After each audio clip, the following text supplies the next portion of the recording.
Number 6 Kaun. Kaun is a very special film in this list. ఒక 3 క్యారెక్టర్స్తో ఎంతో డ్రామాని థ్రిల్ చేసి క్రియేట్ చేశారు RGV.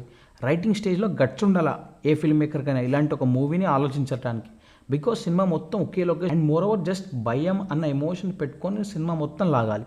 And more than half of the సినిమా 2 క్యారెక్టర్సే ఉంటాయి. వాళ్ళిద్దరి మధ్య సీన్స్ కొంచెం అటు ఇటు అయినా మూవీ ఖచ్చితంగా ఆడియన్స్ కనెక్ట్ అవ్వదు. RGV done a great job in doing and writing a very interesting screen play for this unique thriller. Cinema మొత్తం 3 క్యారెక్టర్ ఒక 4 గంటల్లో జరిగే కథని ఏం గొప్పగా చూపించగలరు అని అంటే that is the skill of a great screen writers. Khaidi దానికి బెస్ట్ ఎగ్జాంపుల్. ఒక రాత్రిలో జరిగేదాన్ని ఎంతో ఎంగేజింగ్గా కూర్చోబెట్టారు. అండ్ ముఖ్యంగా మనోజ్ వాజ్పేయి అండ్ ఉర్మిళా మందోద్కర్ యాక్టింగ్ అయితే నెక్స్ట్ లెవెల్. ఈ సినిమా చూసాక మనోజ్ వాజ్పేయి గారి యాక్టింగ్కి పెద్ద ఫ్యాన్ అయిపోయా. క్లైమాక్స్ వీస్ అయితే టూ గుడ్, అసలు ఎవ్వరు ఎక్స్పెక్ట్ చేయలేరు. ఈ మూవీలో యాక్టర్స్, మ్యూజిక్, సౌండ్ మిక్సింగ్ అంత పర్ఫెక్ట్గా సెట్ అయ్యాయి. ఇంకా ఈ మూవీ ఎవరైనా చూడకపోతే యూట్యూబ్లో ఉంది, వెంటనే వెళ్ళి చూసేయండి.